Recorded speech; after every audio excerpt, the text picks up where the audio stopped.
என்ன பண்ணிடணும், கொடுக்கணும். அவருடைய நேரத்தை அவருக்கு.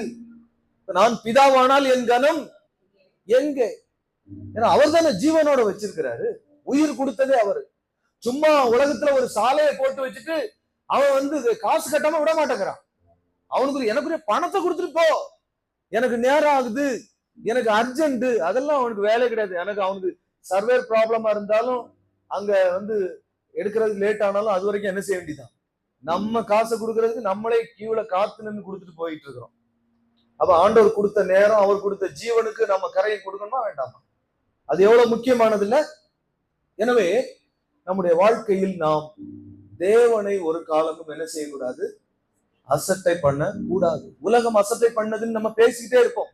இந்த வசனத்தை கூட மனப்பாடம் பண்ணி வச்சு அவர் அசட்டை பண்ணப்பட்டார் அப்படி சொல்லிட்டு வேற இருப்போம். ஆனா பாத்தீங்கன்னா நம்மளே நிறைய அசட்டை பண்ணுவோம். ஊழியத்துக்கு போறதுக்கு ஊழிய பொறுப்பை பெற்றிருப்போம்.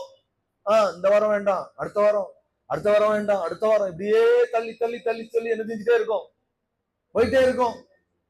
கொடுக்கிற விஷயத்துல அசட்டை இல்லையா? இருக்கிறதுல எது சின்னதுன்னு பார்த்து என்ன செய்வோம், கொடுப்போம். சில்லறை மாத்திட்டு வருவோம். சர்ச்சைக்கு போனோம்பா, என்ன செய்ய, எல்லாம் 100 ரூபா தாளா இருக்கு, என்ன பண்றது அப்படின்னு எல்லாம் மாத்தி சில்லறை மாத்தி பிரிச்சு, ஒருவேளை கிழிச்சா செல்லுமானா கிழிச்சு கூட என்ன செய்வோம், கொடுப்போம். ஆண்டவருக்கு அதை ரொம்ப அவருக்கு ஒரு லெவல் வச்சிருக்கோம். எல்லாரையும் சொல்லல, அசட்டை பண்றவங்கள சொல்ல. அந்த மாதிரி என்ன செய்யக்கூடாது, தேவனுடைய காரியத்தை நம்ம என்ன செய்யக்கூடாது, அசட்டை. அவருக்கு கனம் கொடுக்க வேண்டும். அல்லேலூயா.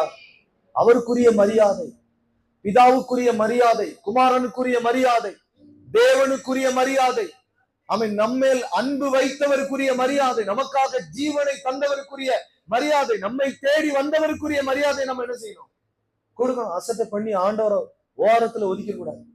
பாத்தீங்கன்னா அவங்க பாட புஸ்தகம் எல்லாம் நல்ல இடத்துல அழகா அடுக்கி வச்சிருப்பாங்க. பைபிள் ஆனா வைக்கிறதுக்கு இடம் இல்லாம, இயேசுநாதருக்கு எப்படி தலை சாய்க்க இடம் இல்லையோ அதே போல பைபிளை வீட்டுல வைக்கிறதுக்கு ஒரு இடம் என்ன செய்யாது, இருக்காது. பைபிளை எங்கேயோ கிடக்கும், தேடணும், பாவம் பரிதாபப்பட்டு. இப்படி எல்லாம் இல்லை. ஆண்டவருடைய காரியங்களுக்கு கர்த்தருடைய பிள்ளைகள் நாம அசட்டை பண்ணக்கூடாது. முன்னுரிமையை, முதலிடத்தை நாம் கொடுக்க பழக வேண்டும். ஆண்டவருக்கு மகிமை உண்டாவதாக. கரங்களை தலையிலே சொல்லுவோமா?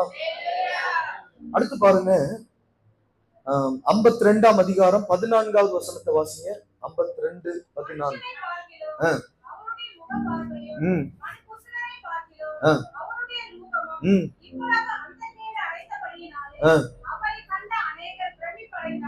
ஓகே, பாருங்க.